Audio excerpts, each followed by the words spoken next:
55-1240 is the phone number if you'd like to give us a call to be on the hotline today.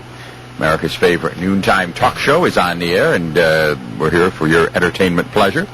Lots of things going on. The big news yesterday politically was President Barack Obama will be hosting a fundraiser for Democratic congressional candidate Bill Owens. Mr. Owens is, of course, the Plattsburgh attorney who is running for Congress right here in our own 23rd Congressional District. That's that big patch of land that stretches from Oswego and all the way over to Plattsburgh. Includes Watertown and Lowville and lots of other places in between. Mr. Obama will be hosting it in New York City later this month. Expected to raise a boatload of money. Republican opponent Deidre Scozzafava also holding a soiree in the city next week, being hosted by former New Jersey Governor Christy Todd Whitman and the new chair of the Republican Party in New York State, Ed Cox. So a lot of that big money fundraising going on, but it's all downstate, folks. You know, up here you hold nobody holds any of those up here. The biggest one I've seen recently is that there was a city council one recently where the candidate raised a couple of grand over at Pete's, but that's considered like a fairly big deal around here. I mean, but down there they just write checks to people they've never seen before because, well, if it's a chance to meet the president or maybe talk to the president, you don't care about Bill Owens. You're there to see the president. If you have to write a check to Bill Owens as the price of admission, that's what you do. There's nothing wrong with that. It's all needed to run the kind of campaign we're having here. I was talking to Joe Brosk, veteran political analyst, and Doug Hoffman supporter. He's a conservative guy, very concerned about the liberal migrations in this country. And Joe was saying this campaign is surreal. It's like we're not even part of it as citizens. It's just these marionettes sort of performing for us and on television and little glimpses here and there, and the media gives a little coverage, but not too much because there's a lot of people in the media who just say, I don't like to cover politics. It's kind of low rent. These are dirty people. I don't like to get down in that trench with those people. I'd rather do stories about social agencies or something like that. And they just don't want anything to do with it. So not much gets covered. There's no debates. There's no real... The candidates aren't like doing rallies or speeches or marches through cities or anything like that. It's just sort of very surreal. They go off to Manhattan for fundraisers, and they do some commercials, and there's an air war going on of sorts. But there's no real campaign, no real connection or anything. I would think the person who would start doing that might serve themselves better, but just haven't seen much of these people or heard much of them.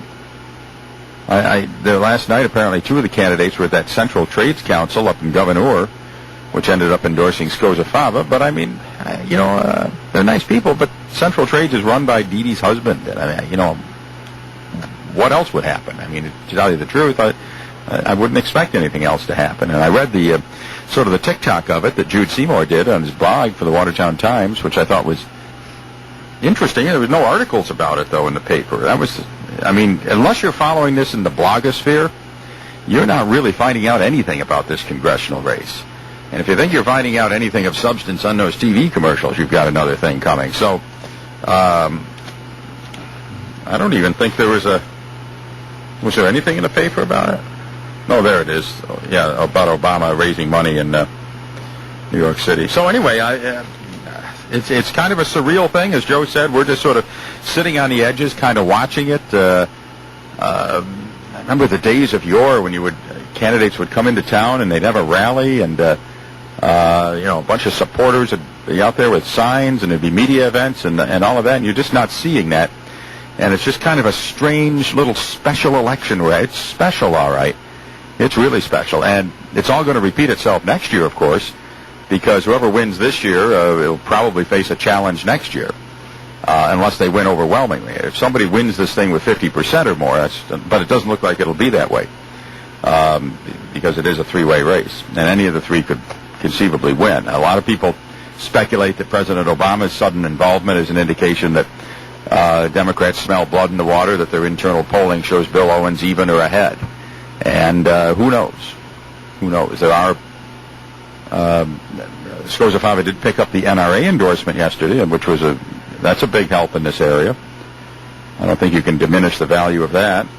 There's been these usual, this union endorses that one. Who cares about them? Who cares? I like unions. Believe the collective bargaining's fine, but, you know, I've never in my life, because the Amalgamated Steamfitters Local 7 out of Schenectady endorsed John McHugh or something. I mean, that never really meant much to me. But that's what a lot of these press agents put out for the candidates as far as the daily dribble. And the other big story in this congressional race, and again, the MSM isn't covering it, Working Families Party. That's the sort of acorn-based left-wing party based in Manhattan or Brooklyn, wherever it is, and usually endorsing Democratic candidates. They've endorsed Scozzafava in her previous assembly bids. They're hooked up with a lot of left-wing legislation, including this Farm Labor Act that's so controversial among the ag community, and other things. And there was a lot of speculation they would go with Scozzafava. There was speculation that she would take it, that she was trying to find out whether it would do her harm or good. I've told her it would be the kiss of death. But, you know, everybody's got to do what they got to do in life. And that party has to decide by tomorrow. Tomorrow's the deadline for filing a certificate of nomination. And we'll find out. Now, just because they nominate someone doesn't mean that candidate has to accept it. So someone could get the nomination and fail to file the acceptance, in which case I think the line would go blank. So there's a lot of different things that could happen. But I think the major political stories this week in that race are, one, the decision by President Obama to hold that fundraiser. I think that's like good news for Bill Owens.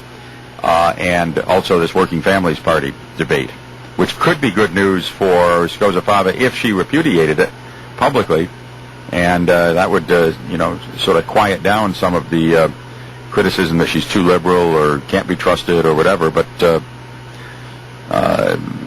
if she were to accept that nomination, boom, I think that'd be the end of the race.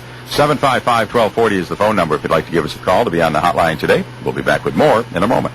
From politics and the economy to every